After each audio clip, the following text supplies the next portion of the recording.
在約翰福音第8章中，耶穌揭示了魔鬼的本性，指出他是說謊者之父。這不僅顯示了魔鬼的欺騙本質，也揭示了人類在這種妄想中如何失去判斷力。猶太人因為受魔鬼的影響而產生偏見和錯誤的行為，他們的這種偏差行為讓他們偏離了真理，跟隨了魔鬼的慾望。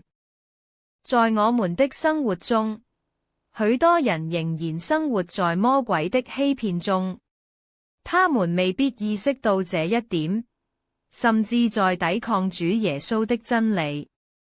主的感動讓我們意識到自己的過錯，悔改的心使我們能夠重新回到光明中，並相信耶穌。這是每一個靈魂都必經之路。修正我們的信仰，追求真理的過程充滿了挑戰，卻也讓我們收穫智慧。只有通過不斷尋求真理，我們才能從中獲得真正的見識與力量。